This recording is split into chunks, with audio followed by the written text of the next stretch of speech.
কৃষ্ণ নাম কীর্তন গান আমাদের কলিযুগের সবথেকে বড় রত্ন, সবথেকে বড় ধন। সেই কীর্তন গান আজকে আপনারা আস্বাদন করবেন। কীর্তন গানের মূল লক্ষ্য ভগবানের চরণে প্রেম লাভ করা।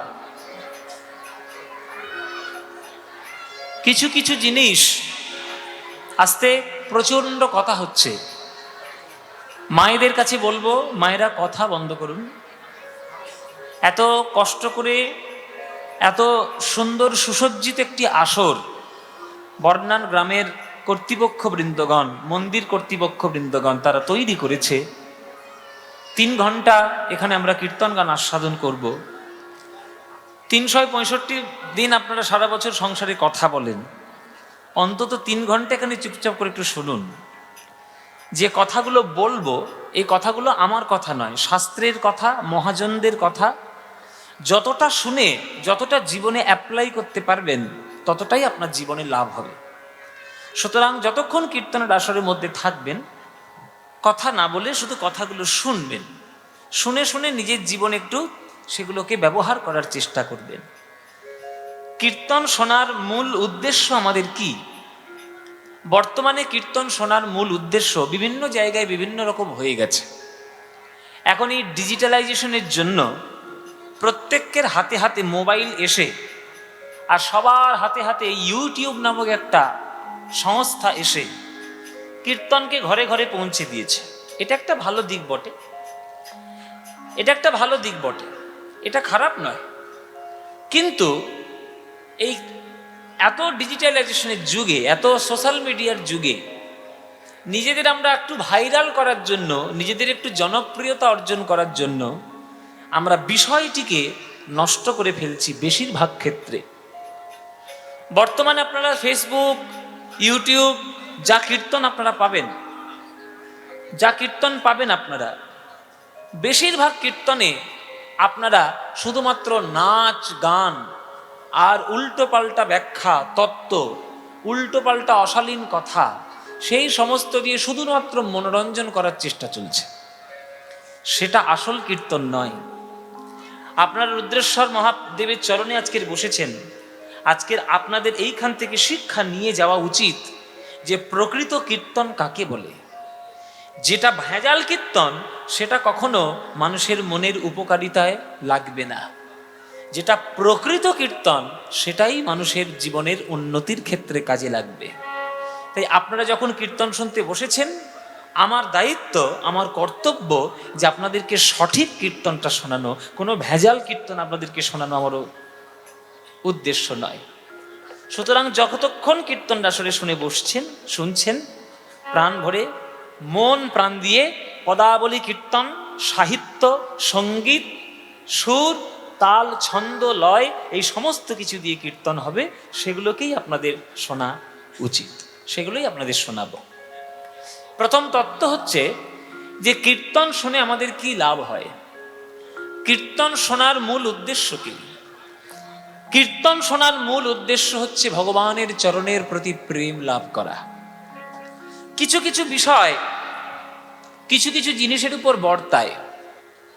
কর্তব্য করুন সংসারের প্রতি, দায়িত্ব সবার জন্য করে রাখুন, নিজের যা কিছু আছে বিলিয়ে দিন সংসারের জন্য। প্রেম কার সঙ্গে করবেন? একমাত্র ঈশ্বরের সঙ্গে। মানুষের সঙ্গে প্রেম করবেন না। বেশিরভাগ ক্ষেত্রে দেখা গেছে মানুষের সঙ্গে প্রেম করলে মানুষরাই তারা বেশি দুঃখ দেয়। যাকে আপনি ভালোবাসবেন সেই আপনার দুঃখ দেবে, এটা 100% সত্যি। স্ত্রী বলুন, স্বামী বলুন, ছেলে বলুন, মেয়ে বলুন, সবাই এই দুনিয়ায় স্বার্থপর। যতক্ষণ আপনার থেকে স্বার্থ পাবে ততক্ষণ আপনাকে খুব সোনা মনা, বাবু সোনা বলে তুলে রাখবে। যেই আপনার থেকে স্বার্থটা ফুরিয়ে যাবে, তারা যে কোথায় ভ্যানিশ হয়ে যাবে কোনো ঠিক নেই। কিন্তু একমাত্র ঈশ্বর, যিনি চিরকাল আপনার কল্যাণ চিন্তা করেছেন, যিনি চিরকাল আপনার সঙ্গে ছিলেন, আছেন এবং থাকবেন, প্রেম কেবলমাত্র তার সঙ্গেই করা উচিত। তার সঙ্গেই প্রেম করুন। ভগবানের সঙ্গে যদি প্রেমের সম্পর্ক করতে পারেন তবেই প্রেমের মহিমা বুঝবেন। মানুষের সঙ্গে প্রেম করলে মহিমা বুঝতে পারবেন না। রাধারানী কৃষ্ণকে ভালোবেসে তবেই রাধারানী বুঝেছে যে প্রেম কাকে বলে, আর রাধারানীকে ভালোবেসে কৃষ্ণ বুঝেছে যে প্রেম কাকে বলে। সেই প্রেম যদি আপনিও ঈশ্বরের সঙ্গে করতে পারেন, জানবেন সেটাই আপনার জীবনের লাভ। মায়েরা বলো তো তেঁতুল। মায়েদের বলতে বলেছি, তোকে বলতে বলেছি? বলো মায়েরা তেঁতুল। জয় তেঁতুল, আবার জয় কি? বলো তেঁতুল। এবার তেঁতুলটা বলতে থাকো 5 মিনিট। তেঁতুল তেঁতুল তেঁতুল তেঁতুল তেঁতুল তেঁতুল তেঁতুল তেঁতুল। 5 মিনিট পরে বলতে পারবে? 5 মিনিট পরে তেঁতুল বলতে পারবে? আর বলতে পারবে না, মুখ থেকে জল চলে আসবে। কেন বলো তো? ওই তেঁতুল তেঁতুল বারবার বারবার বারবার বারবার বলতে বলতে আপনার মনের মধ্যে তেঁতুলের টক স্বাদটা উদয় হবে। যেই টক স্বাদটা মনে পড়লো, ফুচকার কথা মনে পড়ে গেল, তেঁতুলের চাটনির কথা মনে পড়ে গেল, যেই আপনার তেঁতুলের স্বাদগুলো মনে পড়ছে, তখন মুখ থেকে আপনার জল চলে আসবে। এবার মায়েরা তোমরা বলো, একটা সামান্য তেঁতুল শব্দ বারবার বলতে থাকলে যদি জিভ থেকে জল আসে, কৃষ্ণ কৃষ্ণ বারবার বলতে থাকলে চোখ থেকে কখনো জল আসবে না, নয়নের কোণ থেকে? যেদিন কৃষ্ণ কৃষ্ণ বলতে বলতে চোখের কোণ থেকে জল পড়বে, সেদিন জানবেন কৃষ্ণের প্রতি আপনার প্রেম হয়েছে। চোখের জল হলো ভগবানকে পাওয়ার একমাত্র রাস্তা। মীরা কহে বিনা প্রেম সে না মিলে নন্দলালা। প্রেমের সম্পর্ক না গড়লে কৃষ্ণকে কখনো পাওয়া যাবে না। ভগবানকে পেতে গেলে ফল মূল, সোনা দানা, গয়না গাটি, টাকা পয়সা, এইসব যতই তুমি সাজিয়ে দাও, তাকে তুমি পাবে না।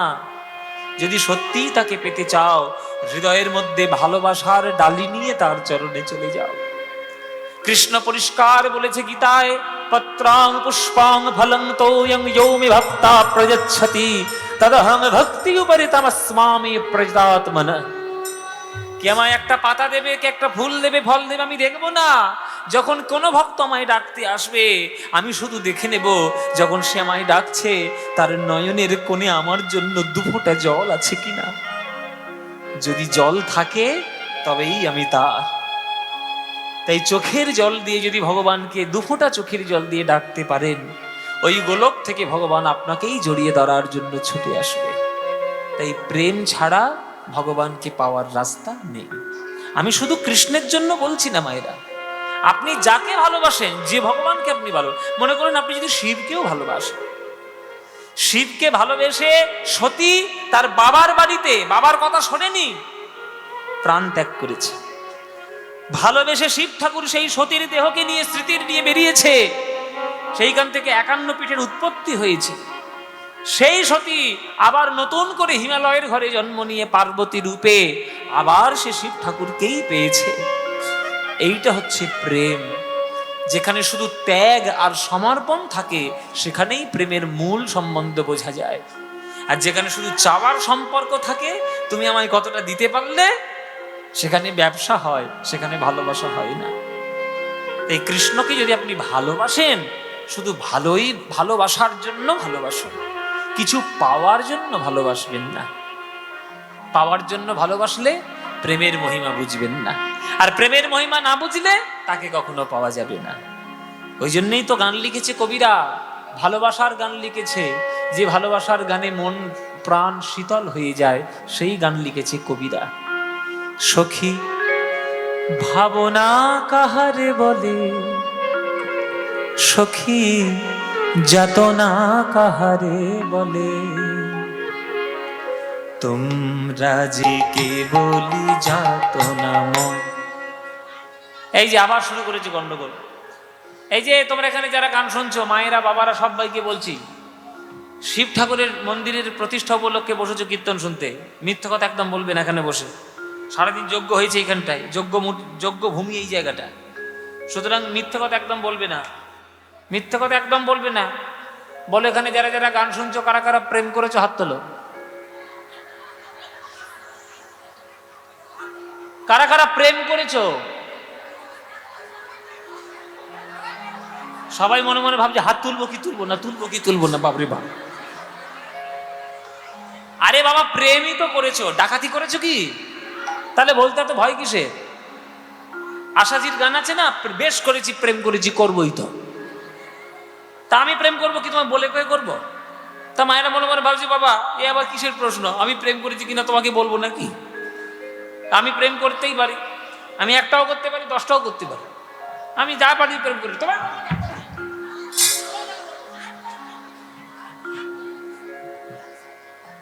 আপনারা, আমি যখনই বললাম যে আপনারা কাউকে প্রেম করেছেন, অমনি আপনারা সঙ্গে সঙ্গে ভেবে নিলেন আই লাভ ইউ প্রেম। আমি ওই প্রেমের কথা বলিনি। আমি বলেছি যে ভক্তের সঙ্গে ভগবানের প্রেম কজন করেছেন?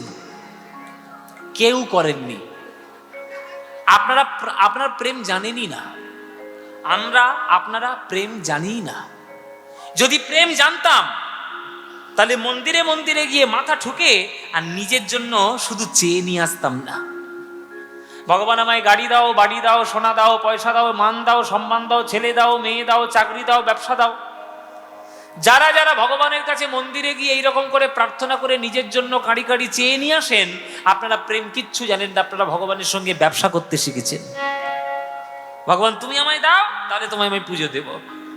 তুমি আমার এটা দাও, তোমায় আমি এটা করে দেবো। তুমি আমার যদি মনের কামনা পূর্ণ করতে পারো, তোমার মাথায় একটা সোনার মুকুট দিয়ে দেবো। ভগবানের খেয়ে দিয়ে কাজ নেই, তোমার জন্য সোনার মুকুট নিয়ে বসে আছে সে। তার খেয়ে দিয়ে তো কাজ নেই, বিশ্বব্রহ্মাণ্ড সে চালাচ্ছে, তোমার কাছ থেকে সামান্য সোনার মুকুট নেওয়ার জন্য বসে আছে। এসব ভ্রান্ত ধারণা আর এসব মাথার মধ্যে সব বিভিন্ন ধরনের কুমন্তব্য আপনাদের মনের মধ্যে ঢুকিয়ে দেওয়া হয়েছে। প্রেম যেখানে চাওয়া পাওয়া শেষ হয়ে যায়, সেইখানে প্রেম শুরু হয়। রাধারানী গোবিন্দকে ভালোবেসে কোনোদিন কিছু চেয়েছে? মায়েরা বলো তো, কোনোদিন কিছু চেয়েছে? শুধু দিয়েছে। আর আমরা ভগবানের কাছে শুধু চেয়েছি। আত্মেন্দ্রিয় প্রীতিবাঞ্ছা তারে বলি কাম, আর কৃষ্ণেন্দ্রিয় প্রীতি ইচ্ছা ধরে প্রেম না। তাই যেখানে চাওয়া পাওয়ার সম্পর্ক, সেখানে শুধুমাত্র ব্যবসা হতে পারে, ভালোবাসা। যদি কাঁদিবি কেবল একদিন নয়, হাসিবি তোরা একদিন নয়, বিষাদ ভুলিয়া সকলে মিলিয়া গাহিব মোরা। ভাবনা কাহারে বলে সখী যাতনা হারে বলে, তোমরা যে বলো দিবস রজনী, ভালোবাসা ভালোবাসা সখী ভালোবাসা কারে কয়, সে কি কেবলি যাতনা, সে কি কেবলি যাতনা, সে কি কেবলি যাতনা। এই হচ্ছে প্রেমের গান, এইগুলোই হচ্ছে প্রেমের গান। এগুলোই সকাল সন্ধ্যে শুনতে হয়, তবেই হৃদয়ের মধ্যে প্রেম হবে। প্রেম মানে 100% লাভ লাভ লাভ লাভ লাভ। গান বেরিয়েছে না, কাঁচা বাদাম ভাজা বাদাম, 100% লাভ, লুঙ্গি ডান্স লুঙ্গি ডান্স। এই সমস্ত গান সব দিনরাত শুনছে, মাথার মধ্যে শুধু জঞ্জাল আবর্জনা ভর্তি হচ্ছে। ওসব শুনবেন না। জীবনটা যখন একটাই পেয়েছেন, আবার পরে জন্ম পাবেন কি পাবেন না কোনো ঠিক নেই, তাহলে জীবনটিকে সঠিক কাজে লাগান, আবর্জনায় কাজে লাগাবেন না। সঠিক পথে লাগান, গোবিন্দের চরণে লাগান, প্রেম লাভ করুন। প্রেম দিয়েছে কে? গৌর হরি, আমার নিমাই, আমার গৌরাঙ্গ। সে যদি বাংলায় প্রেম না নিয়ে আসতো, আজকের এই বাংলাতে বসে বসে কেউ আজকের হরিনাম শুনতে পারতো না। এই বাংলাটার বাংলা থাকতো না। এই বাংলাটা ওই পার বাংলার মতো হয়ে যেত। বাংলাদেশ বলে যে দেশটা দেখছেন পাশে, ওই দেশটা হয়ে যেত। ওটা হয়ে যেত যদি নিমাই না আসতো, যদি নিতাই না আসতো।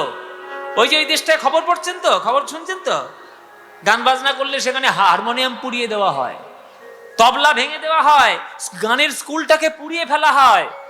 ওটা হয়ে যেত এই বাংলাটা যদি নিতাই আর গৌরাঙ্গ না আসতো। নিতাই গৌরাঙ্গ এসে চরণ ধরেছে, হরিনাম দিয়েছে, প্রেম দিয়েছে, তাই আজকে আপনারা বর্ণানে এখানে বসে বসে সবাই মিলে কীর্তন শুনতে পাচ্ছেন। তাই জীবনের উদ্দেশ্য, জীবনের আদর্শ যদি আপনার জীবনের কেউ হয়, আপনি বাঙালি রূপে জন্ম নিয়েছেন, আপনার জীবনের আদর্শ যেন গৌরাঙ্গ মহাপ্রভু হয়। গৌরাঙ্গ ছাড়া কেউ আপনার জীবনের আদর্শ সঠিকভাবে করতে পারবেন না যদি বাঙালি আপনি হন। তাই সবার জীবনে গৌরাঙ্গ আদর্শ হোক। 24 ঘন্টার মধ্যে 23 ঘন্টা সংসার করো মায়েরা, অন্তত 1 ঘন্টা আমার গৌর গোবিন্দের জন্য নাম করো, 1 ঘন্টা গৌরের জন্য সময় দাও। যখনই সময় পাবে, দিন রাত, ঘরে বাইরে, হ্যাঁ, অফিস কাচারি, মাঠে ঘাটে, যেখানেই থাকবে, সময় যখনই পাবে প্রাণ ভরে একবার গৌরাঙ্গের নাম গিয়ে নেবে। ভজ গৌরাঙ্গ কহ গৌরাঙ্গ লহ গৌরাঙ্গের নাম রে, ভজ গৌরাঙ্গ কহ গৌরাঙ্গ লহ গৌরাঙ্গের নাম রে। এই গানটা ভাল লাগে? তাহলে গাইবো, নইলে বন্ধ করে দেবো। গাইবো? বাবারা ভালো লাগে তো?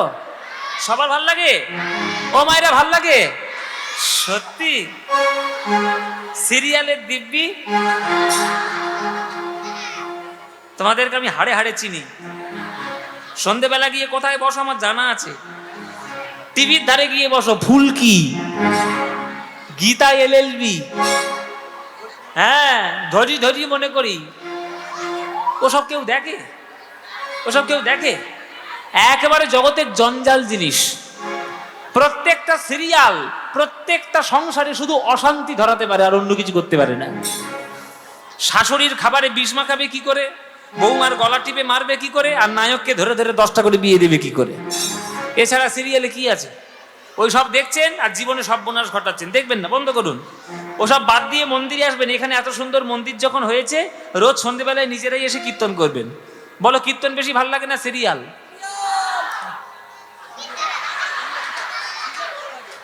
ঘষত বিভীষণ নিয়ে ঘুরছি আমি, হ্যাঁ, বলে সিরিয়াল। ও মায়েরা, তোমাদের কি কীর্তন? তাহলে কীর্তন ভাল লাগে তো? এই ভজ গৌরাঙ্গ কহ গৌরাঙ্গ গানটা ভাল লাগে তো? সত্যি? তাহলে এই গান বাঙালিদের মনের গান, গান বাঙালিদের প্রাণের গান। মায়েরা, এই গান তোমাদের যাদের যাদের ভাল লাগে না, উলুধ্বনি দাও একবার জোরে জোরে।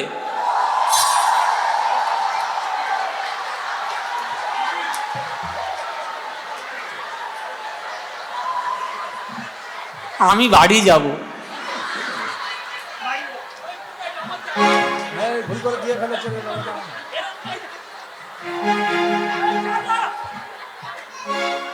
কি বললাম আর কি করে ফেললো, কি সর্বনাশ। আমি কি বলেছি? আমি বলেছি যাদের যাদের ভাল লাগে না। আর যাওনি? তাহলে এগুলো ধ্বনিগুলো কোত্থেকে এসছে? ও মায়েরা, ভুল হয়েছে কিনা? তাহলে শুধরে নাও। এইবার যারা যারা ভালোবাসো, এইবার হলুদ ধ্বনিটা দাও দেখি। ভালোবাসে, ভালোবাসে। ভুল করে দিয়ে ফেলেছে, তা কি করবে? তা ভালো যখন বাসো, করতালি দিয়ে আমার সঙ্গে গানটা গাইতে পারবে? চলো সবাই মিলে আমরা আজকের গান গাইব। এমন জোরে জোরে গান গাইবে যাতে পাশে তাপবিদ্যুৎ কেন্দ্র বন্ধ হয়ে যায়। হ্যাঁ বাবা, কীর্তন একটা হচ্ছে বটে। চলো সবাই মিলে আমরা আজকের করতালি দিয়ে গৌরাঙ্গের নাম গাইব।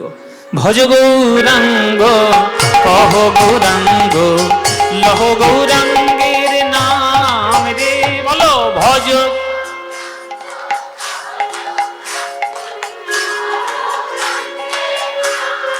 বাহ! যে জনা গৌরাঙ্গ ভজে, সে হয় আমার প্রাণ রে। যে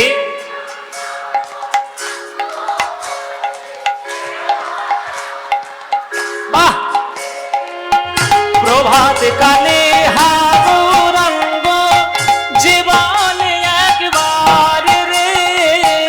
প্রভাত কালে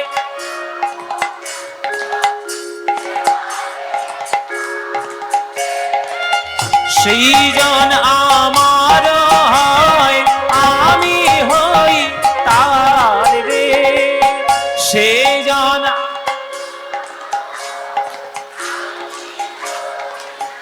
হ্যাঁ, এবার হাত তুলে ভজ গৌরাঙ্গ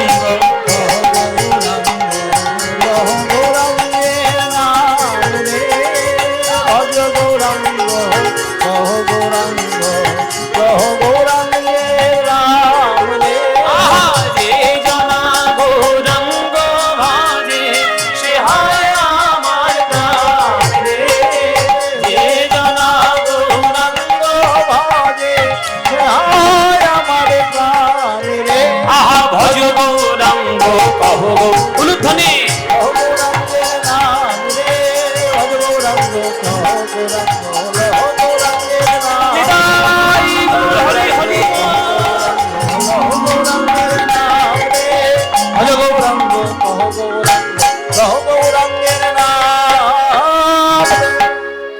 বলো আনন্দ হয়েছে কিনা? এই আনন্দ আর কোথাও পাবে? এই আনন্দ পেতে গেলে প্রত্যেক বছর এই বাবা মন্দিরে, এই রুদ্রেশ্বর মন্দিরে কীর্তন শুনতে আসতে হবে। আসবে? সবাই আসবে? ব্যাস, আপনারা এলেই আনন্দ হবে। আর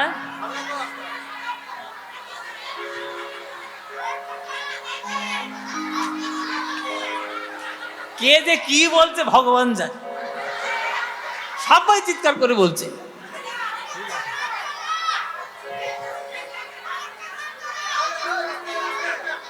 এত চিৎকার করলে কথা বলা যাবে না। সিরিয়ালের নাম জানলেন কি করে? আমি কি টিভিতে এমনি এমনি কাজ করি? তোমাদের জানানোর জন্য আমার দেখতে হয়। আমি দেখি না সিরিয়াল, কোনোদিন সিরিয়াল দেখি না। আমি একটাও সিরিয়াল জীবনে দেখি না। আমি একটা সিরিয়াল দেখতাম ছোটবেলায় খুব, সেই সিরিয়ালটা আমার খুব প্রিয় ছিল। তখন আমি ছোট ছিলাম, সাদা কালো টিভি ছিল আমার বাড়িতে, কালার টিভি তখন আসেনি। তখন সেই সিরিয়ালটা আমি খুব দেখতাম। সিরিয়ালটা এত দেখেছি, দেখে দেখে পুরো সিরিয়ালটা মুখস্থ হয়ে গেছে। সেই সিরিয়ালটার নাম হচ্ছে রামায়ণ। ছোটবেলায় রামায়ণ দেখেছেন তো বাবা? ডিডি বাংলায় আসতো, ডিডি বাংলায় বলছি, ডিডি ন্যাশনালে আসতো। ওই রামায়ণ দেখে দেখে মুখস্থ করে নিয়েছে। যেটা দেখলে জীবনে কাজে হবে সেটা আমি দেখেছি। যেটা দেখলে জীবনে শুধু জঞ্জাল জমা হবে সেটা কেন দেখবে? ওই জন্যই বলছি যে সময় যখন পাবেন, নিঃশ্বাসের কোনো বিশ্বাস নেই মায়েরা।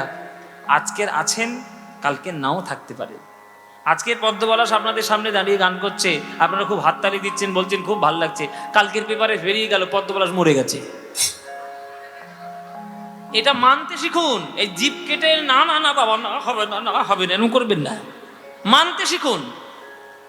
রামকৃষ্ণ ঠাকুরের কাছে আসতে কথা না, রামকৃষ্ণ ঠাকুরের কাছে ভক্তরা গিয়ে সকালবেলা জিজ্ঞেস করছে, ঠাকুর সকালবেলা উঠে আমরা কি করব? তুমি যেটা বলবে সেটা করব, বলো কি করব সকালবেলা উঠে?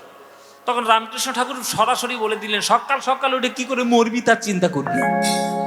ব্যাস, গিয়ে ভক্তরা গিয়েছে রেগে। হ্যাঁ, এবার কি সকালবেলা উঠে ঠাকুরের নাম করব না, ভালো ভালো জিনিস চিন্তা করব না, মরণের চিন্তা করব?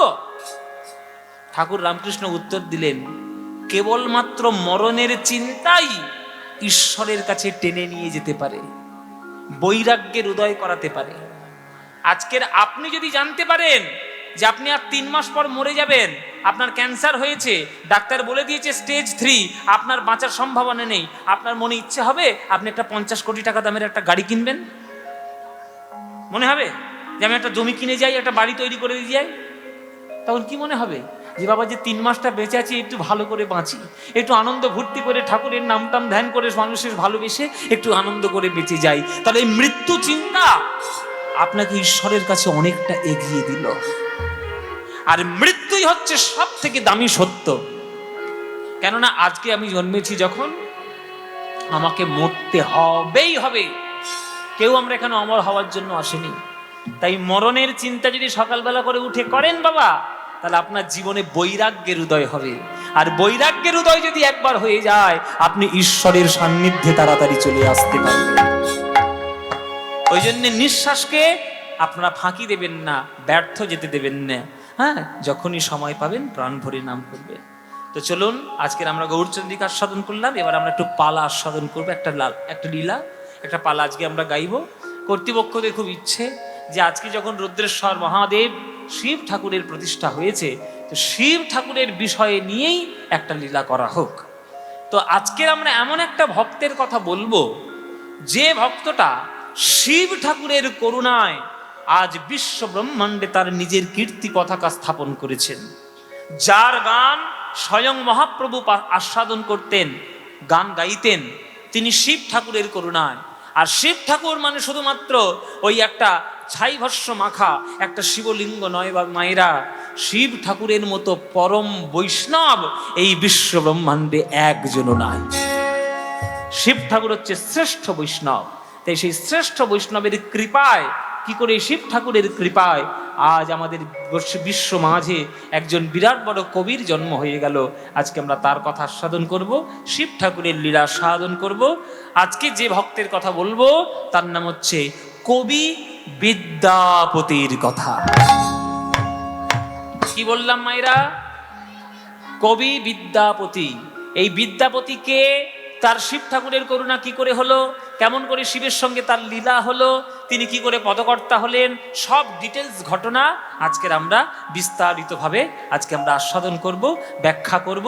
চলুন শুরু করি বিদ্যাপতি প্রভুর কথা। এই বিদ্যাপতি প্রভুর গান স্বয়ং মহাপ্রভু আস্বাদন করতেন। চৈতন্য চরিতামৃতে পরিষ্কার করে লেখা আছে, চণ্ডীদাস বিদ্যাপতি বিদ্যাপতি রায়ের নাটক গীতি কর্ণামৃতম গীত গোবিন্দম গীতি গোবিন্দ স্বরূপ রামানন্দ শানে মহাপ্রভু রাত্রি দিনে গায়ে শোনে পরম আনন্দ। এই পাঁচজনের রচনা মহাপ্রভু শুনতেন, গাইতেন। চণ্ডীদাস ঠাকুর, জয়দেব গোস্বামী, বিল্লমঙ্গল ঠাকুর, রায় রামানন্দের গান আর বিদ্যাপতির পদাবলী। সেই বিদ্যাপতির কথা আজকের আমরা আস্বাদন করব। শিব ঠাকুরের করুণায় তার জীবনে কেমন আশীর্বাদ রূপে নেমে এলো সেই কথা আস্বাদন করব। চলুন শুরু করি তাহলে কবি বিদ্যাপতির কথা। কবি বিদ্যাপতির বাড়ি কোথায়, জন্ম কোথায়? বাংলায় নয়, তিনি বাংলার মানুষ নয়, কিন্তু কোথাকার মানুষ? বিহারের মানুষ। তিনি কোথাকার মানুষ? বিহারের মানুষ। বিহারের কোথায়? মিথিলা বলে একটা জায়গা আছে। এই মিথিলা শুনলেই একজনের নাম মনে পড়ে যায়। বলো তো মায়েরা, কার নাম মনে পড়ে? মিথিলার কথা বললেই তার নাম মনে পড়ে যায়। কে? মিথিলার রাজা জনক, আর জনকের মেয়ে সীতা। তাহলে রামচন্দ্রের শ্বশুর বাড়ি হচ্ছে মিথিলা। হ্যাঁ, রামচন্দ্রের শ্বশুর বাড়ি হচ্ছে মিথিলা। ওই জন্যে এই মিথিলা বললেই আমাদের সীতা মায়ের কথা মনে পড়ে যায়। যদিও মিথিলা, বর্তমানে মিথিলাটা চলে গেছে নেপালের দিকে, নেপালের মধ্যে প্রবেশ করে গেছে। এখন ভারতবর্ষের মধ্যে সীতা মায়ের জন্মস্থানটা নেই। যাই হোক, সেই মিথিলার মধ্যে একটা গ্রাম ছিল, সেই গ্রামটার নাম হচ্ছে বিস্ফি। অনেকে বলে বিশফি, অনেকে বলে বিস্ফি। বয় হর্ষই, দন্তেশ্ব, ফয় হর্ষই। বিস্ফি গ্রাম, অনেকে বলে বিশফি গ্রাম, অনেকে বলে বিস্ফি গ্রাম। সেই বিস্ফি গ্রামের একটা সজ্জন সৎ ব্রাহ্মণ ছিল, তার নাম গণপতি ঠাকুর। কি বললাম মায়েরা? হ্যাঁ, আমি এরকম মাঝে মাঝে কোশ্চেন করে দেখে নেবো যে তোমরা মন দিয়ে শুনছো কিনা। গণপতি ঠাকুর, এই ভালো করে শুনে তবে বলবি। গণেশ কি আবার? গণেশ নয়, গণপতি ঠাকুর। এই গণপতি ঠাকুর হচ্ছে বিদ্যাপতির বাবা। তাহলে মার নাম কি জানি না, আমি জানি না, আমিও জানি না, গুগলও জানে না, কেউ জানে না। বিদ্যাপতির মায়ের নামটা পাওয়া যায় না, ওই জন্যে জানা যায়নি। রিসার্চ করা হচ্ছে, কিন্তু রিসার্চ করতে করতে যদি কখনো জানা যায় তখন আপনাদের জানানো হবে। কিন্তু বাবার নামটা জানা যায়, কিন্তু মায়ের নামটা জানা যায় না। তো গণপতি ঠাকুরের বাড়িতে জন্মগ্রহণ করেছিলেন বিদ্যাপতি। এই গণপতি ঠাকুর এমন একটা ব্রাহ্মণ যে যাকে দেখলে পাড়ার লোকেরা এমনি প্রণাম করে সরে যায়। জেনে রাখবেন, মানুষ ভয় করে দুজন মানুষকে। একটা ক্ষমতা ব্যক্তি, ক্ষমতা সম্পন্ন, পাওয়ারফুল, মানে এমএলএ, মন্ত্রী, রাজা, ব্যবসাদার, টাকা পয়সার মালিক, ক্ষমতাবান, তাকে দেখলে লোক ভয় থেকে সরে যায়। আর একজনের শিক্ষায় যিনি সর্বশ্রেষ্ঠ হয়েছেন, তাকে দেখলে সবাই সরে যায়। দেখবেন আপনার এই যে পাশে একটা স্কুল আছে, এই পাশের স্কুলের যদি হেডমাস্টার মশাই রাস্তা দিয়ে চলে যায়, সবাই তাকে প্রণাম করবে না, শ্রদ্ধা করবে না? কেন শ্রদ্ধা করবে? শিক্ষায়, তার গুণে। ওই জন্য এই গণপতি ঠাকুরও ওই রকম ব্রাহ্মণ, যাকে দেখলে পাড়ার লোকেরা সবাই হাত জোড়ো করে প্রণাম করতো, ঠাকুর মশাই প্রণাম নেন। মানে এতটাই শ্রদ্ধা, এতটাই তার বিদ্যা শিক্ষা, তো সেই গুণসম্পন্ন মানুষ। সেই লোকটার বাড়িতে জন্মগ্রহণ করেছিল এই বিদ্যাপতি ঠাকুর। মিথিলা রাজ্যেতে আছে বিশফি গ্রাম, মিথিলা রাজ্যেতে আছে বিশফি গ্রাম, মিথিলা রাজ্যেতে আছে বিশফি গ্রাম, মিথিলা রাজ্যেতে আছে বিশফি গ্রাম। ওগো কি অপূর্ব শোভা তার, অতি অনুপম, কি অপূর্ব শোভাকার অতি অনুপম। বিসফি গ্রামে গণপতি ঠাকুর বাস করে। সেই গণপতি ঠাকুরের বাড়িতে তার আরাধ্য দেবতা হচ্ছে মহাদেব। এই যে রুদ্রেশ্বর মহাদেব, এই যে দেবাদিদেব মহাদেব, এই মহাদেব হচ্ছে গণপতি ঠাকুরের কুলদেবতা। তাদের বংশ পরম্পরায় তাদের বাড়িতে শিবলিঙ্গ প্রতিষ্ঠা। সেই শিবলিঙ্গের মাথায় তারা রোজ জল ঢালে, ঠাকুরের পুজো করে। তারাই শিব ঠাকুরই হচ্ছে তাদের কুলের দেবতা, ভগবান। সেইখানে প্রণাম করে এই গণপতি ঠাকুর শাস্ত্র চর্চা, শাস্ত্র পাঠ করে। আর তার বাড়িতে জন্মগ্রহণ করলো এই বিদ্যাপতি। হ্যাঁ, বিদ্যাপতি জন্মিল গণপতির ঘরে, বিদ্যাপতি জন্মিল গণপতির ঘরে। বিদ্যাপতি জন্মিল। কে আবার কেটা ছাড়লো? এই তো আছে, এই হচ্ছে বিদ্যাপতির ছবি, দেখে নিন। সময় মতো এরকম দিয়ে দেবে। একদম সময় মতো দিয়েছে। যিনি কম্পিউটার চালাচ্ছেন তার জন্য জোরে হাততালি। বাহ, খুব ভালো বাবা, আশীর্বাদ রইল। ইনিই হচ্ছেন বিদ্যাপতি। এই দেখুন শিব ঠাকুরকে তিনি পুজো দিচ্ছেন। এই শিব ঠাকুরই দেখুন রুদ্রেশ্বর মহাদেবকে তিনি পুজো দিচ্ছেন। এইটা হচ্ছে ওনার কুল দেবতা। এনার বাবা হচ্ছে গণপতি ঠাকুর, ইনিই জন্মগ্রহণ করলেন শিব ঠাকুরের করুণায়। এই আমাদের বিসফি গ্রামে আমাদের এই জগতে পদাবলী রচনা করার জন্য শিব ঠাকুরের ভক্ত। বিদ্যাপতি জন্মিল গণপতির ঘরে, বিদ্যাপতি জন্মিল গণপতির ঘরে। আরে পাড়া প্রতিবেশীর মনে আনন্দ না ধরে, পাড়া প্রতিবেশীর মনে আনন্দ না ধরে। আরে পাড়া প্রতিবেশীর মনে আনন্দ না ধরে। পাড়া প্রতিবেশীর মনে আনন্দ না ধরে। উলুধ্বনি শঙ্খধ্বনি করে নারীগণ, উলুধ্বনি শঙ্খধ্বনি করে নারীগণ। আহা উলুধ্বনি শঙ্খধ্বনি করে নারীগণ, উলুধ্বনি শঙ্খধ্বনি করে নারীগণ। আর বাহু তুলে হরিধ্বনি দেয় ভক্তগণ। হরি বাহু তুলে হরিধ্বনি দেয় ভক্তগণ। বাহু তুলে হরিধ্বনি দেয় ভক্তগণ। বাহু তুলে হরিধ্বনি দেয় ভক্তগণ। এই ঠাকুর মশাইয়ের ছেলে হয়েছে, ঠাকুর মশাইয়ের ছেলে হয়েছে।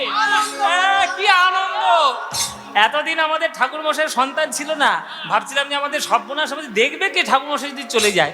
যাক, একটা ছেলে হয়েছে, আমাদের খুব আনন্দ। কি আনন্দ হচ্ছে তো? তুই গেছিলিস তো তার বাড়ি? দেখ, ভালো দেখতে না, সুন্দর দেখতে হয়েছে। তুই গেছিলিস তো ভালো করে দেখতে? তুই তো মিষ্টি খেতে গেছিলিস।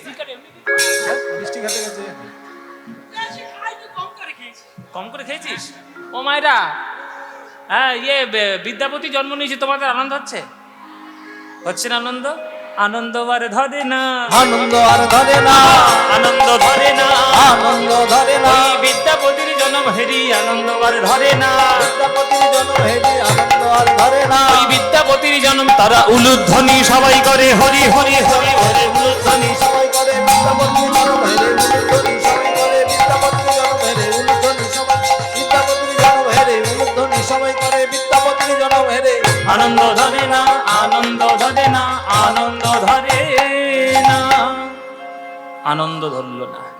ঠাকুর মশাইয়ের ছেলে হয়েছে, ঠাকুর মশাইয়ের ছেলে হয়েছে, পাড়াতে একবার আনন্দের সীমা নেই। মায়েরা খুব আনন্দ হলো, ছেলে জন্ম নিয়েছে।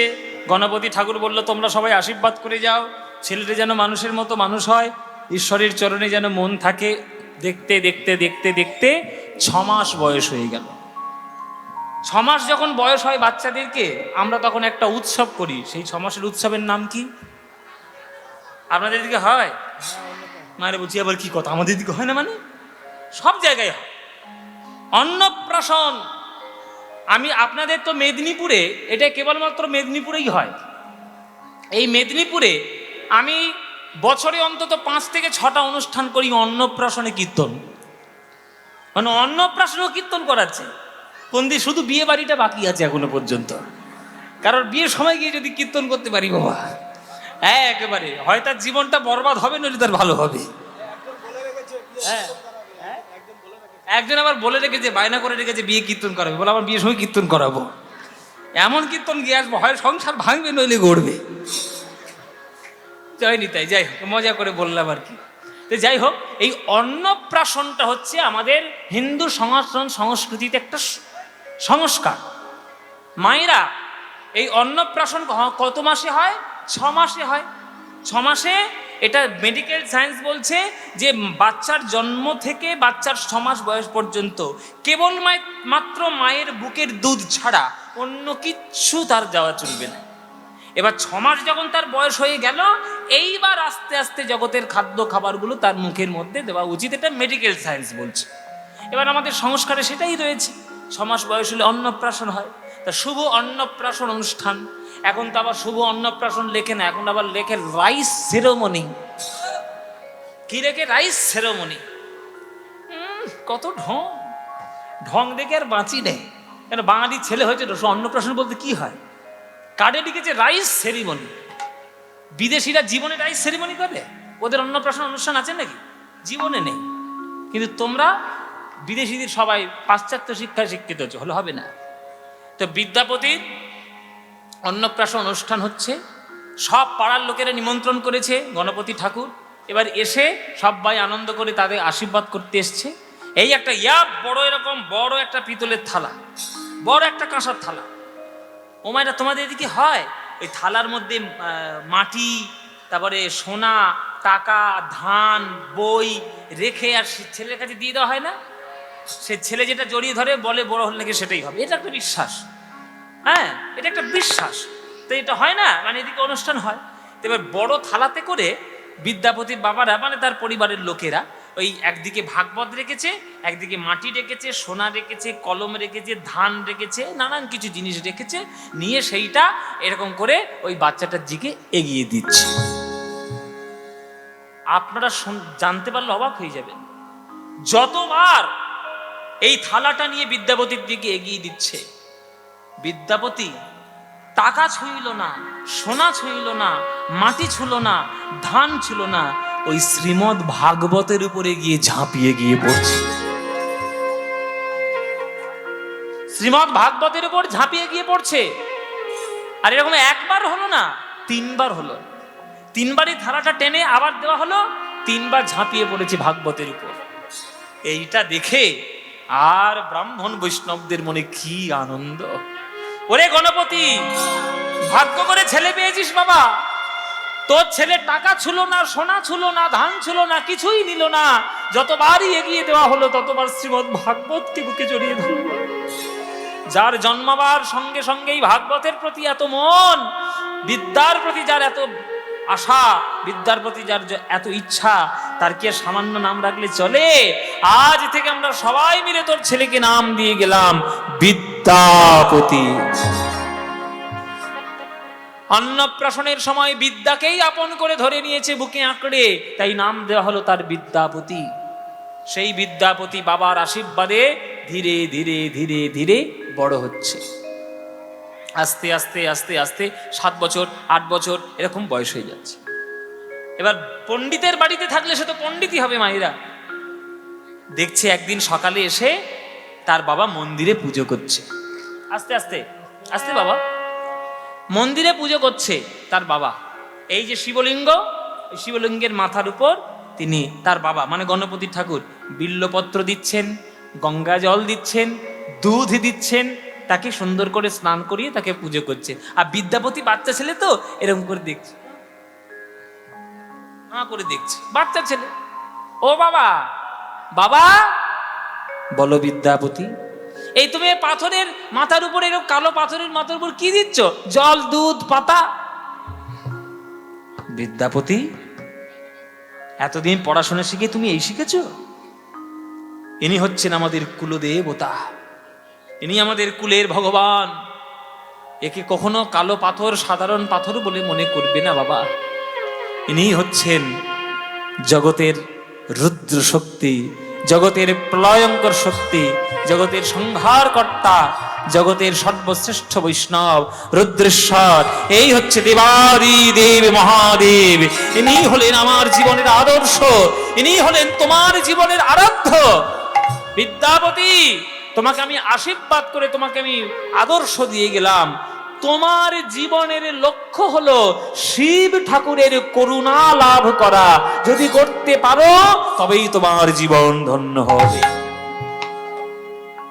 আচ্ছা তাই বাবা, শিব ঠাকুরের করুণা পেলেই আমার সব লাভ হয়ে যাবে? বলে হ্যাঁ, তোমার সব লাভ হয়ে যাবে। বেশ বেশ বেশ বাবা, তাহলে আমি রোজ তোমার সঙ্গে সঙ্গে এসে পুজো দেব? বলে হ্যাঁ, রোজ পুজো দেবে। প্রত্যেক দিন মাথায় জল ঢালবে, প্রত্যেক দিন এসে বিল্লপত্র দিয়ে পুজো দেবে, চন্দন দিয়ে পুজো দেবে, গঙ্গা জল দিয়ে পুজো দেবে। আচ্ছা ঠিক আছে বাবা। আচ্ছা বাবা, এই শিব ঠাকুরের করুণা আমি কি করে পাবো? তুমি তো পেয়েছো করুণা, আমি কি করে পাবো? বলে শিব ঠাকুরের করুণা পেতে কি পাবে তুমি, কিভাবে পাবে? শোনো, শিব ঠাকুরের করুণা যদি তুমি পেতে চাও, তাহলে কাছাকাছি যার কাছে গেলে তার করুণা পাওয়া যায়, তার কাছে যাও। এই শিব ঠাকুরের করুণা পেতে গেলে তুমি আমাদের কুলুকুলু ধারায় বয়ে যাচ্ছে গঙ্গা নদী আমাদের গ্রামের কাছ থেকে, ওই গঙ্গা নদীতে গিয়ে তুমি মা গঙ্গাকে একবার প্রণাম করো। কেননা এই শিব ঠাকুরের জটা থেকে তবে এই মা গঙ্গার আবির্ভাব হয়েছে। হ্যাঁ, ওই জন্যে মা গঙ্গাকে গিয়ে তুমি যদি মা গঙ্গার জলে তাকে পুজো করে যদি গঙ্গা মাকে তুমি সন্তুষ্ট করতে পারো, তাহলে তার করুণায় তুমি অবশ্যই শিব ঠাকুরের করুণা পেতে পারবে। এই শিব ঠাকুরের করুণা পেতে গেলে গঙ্গাকে আগে সম্মান করতে হবে।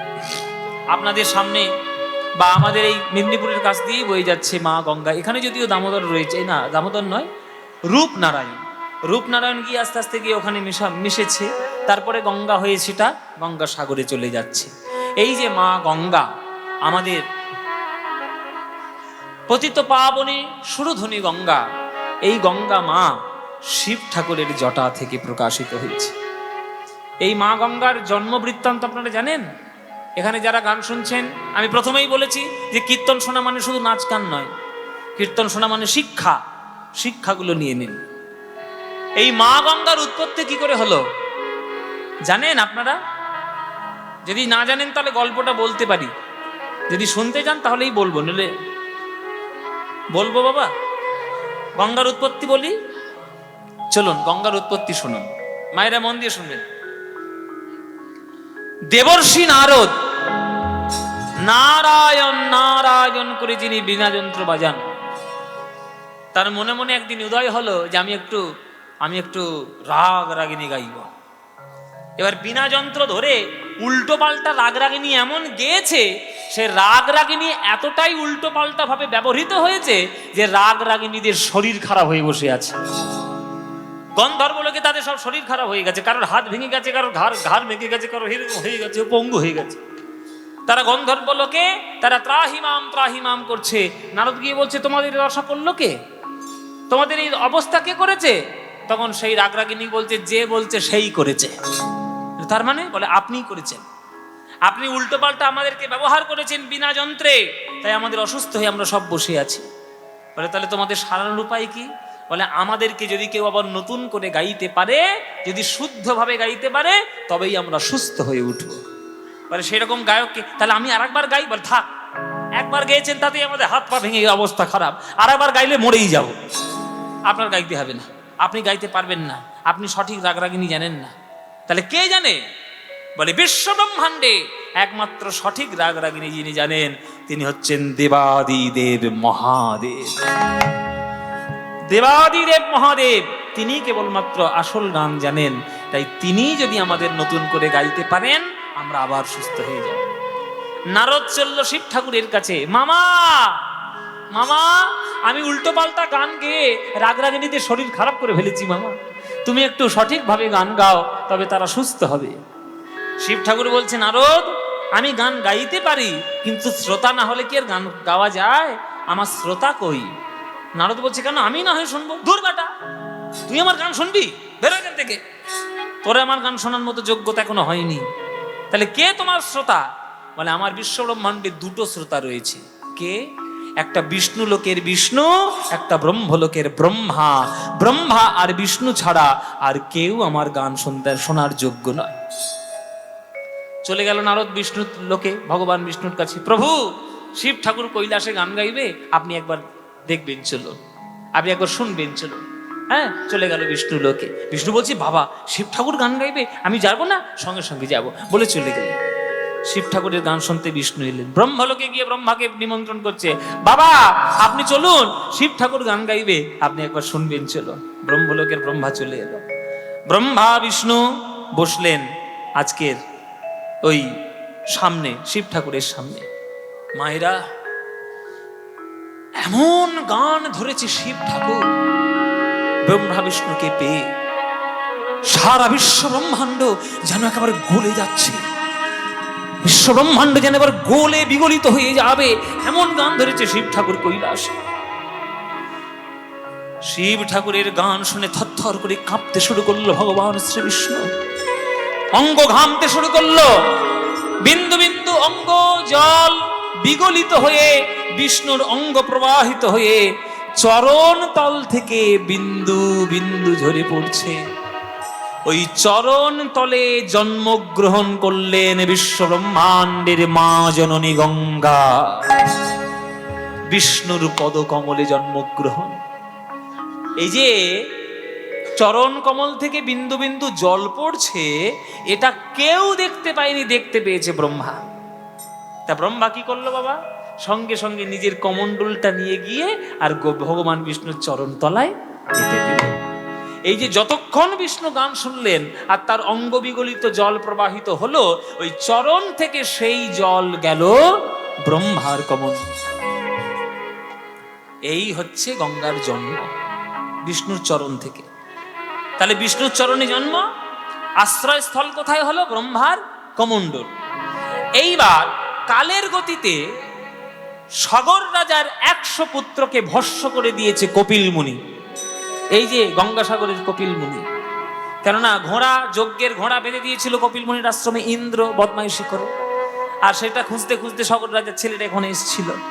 এবার তারা তো বুঝতে পারেনি, মনে মনে ভেবেছে কপিল মুনি হয়তো চুরি করেছে। এইবার কপিল মুনি রেগে গেছে, আমি চুরি করেছি? আমি একটা ঋষি মুনি হয়ে আমি চুরি করব? তোদের এমন অভিশাপ দিলাম, নির্বংশ হয়ে যা, ভস্ম হয়ে যা। তাদেরকে ভস্ম করে দিলেন কপিল মুনি। এবার তাদেরকে উদ্ধার করার জন্য গঙ্গাকে আনার প্রয়োজন হয়ে পড়ল জগতে। কেউ পারল না, কোনো রাজা পারল না, পারল কে? ভগীরথ। ভগীরথ সাধনা করলো ব্রহ্মার যে আপনি গঙ্গাকে আমাকে উপহার দিন। ব্রহ্মা বলল আমি নিশ্চয়ই দেব, কিন্তু আমি যখন কমণ্ডল থেকে ব্রহ্মাকে, আমি গঙ্গাকে যখন ঢালবো, তখন গঙ্গা এত জোরে পৃথিবীতে পড়বে যে পৃথিবী তার তাপ সহ্য করতে পারবে না, বেগ সহ্য করতে পারবে না, চৌচির হয়ে যাবে। তাহলে কি হবে? বলে তুমি আবার শিব ঠাকুরের তপস্যা করো, কেবলমাত্র উনি একটা উপায় করতে পারেন। আবার ভগীরথ তপস্যা শুরু করলো শিব ঠাকুরের। শিব ঠাকুর বলল কোনো চিন্তা নেই, আমি আছি। গঙ্গা যখন ব্রহ্মার কমণ্ডল থেকে পড়বে, তখন মাঝখানে আমি আমার জটা নিয়ে তার মাঝখানের পথে আমি পেতে দেব। তাহলে আমার জটাতে প্রথম তার শক্তি ক্ষয় করে তারপরে সে যখন পৃথিবীতে যাবে, আর পৃথিবীর কিছু হবে না। এই হচ্ছে শিব ঠাকুরের জটাতে তার প্রথম প্রকাশ। জন্ম হলো বিষ্ণুর চরণে, আশ্রয়স্থল হলো ব্রহ্মার কমণ্ডলে, আর প্রথম প্রকাশ হলো শিব ঠাকুরের জটায়। তারপরে সেটা ভারতবর্ষ থেকে বইতে বইতে বইতে বইতে আমাদের গঙ্গাসাগরে এসে মিশলো। তারপরে সগর রাজের পুত্ররা উদ্ধার পেল, রঘুকুল সূর্যবংশ আবার নতুন করে তাদের সন্তানগুলোকে ফিরে পেল। এই হচ্ছে গঙ্গার উৎপত্তি। তা তুমি যদি গঙ্গাকে প্রণাম করতে পারো বাবা, তবেই তো তুমি তার কৃপায় শিব ঠাকুরের করুণা পাবে। কেননা তার জটা থেকেই গঙ্গা মা প্রথম প্রকাশিতা, সুতরাং তাকে আগে প্রণাম করতে হবে, তবেই তুমি শিব ঠাকুরের করুণা পাবে। বিষ্ণু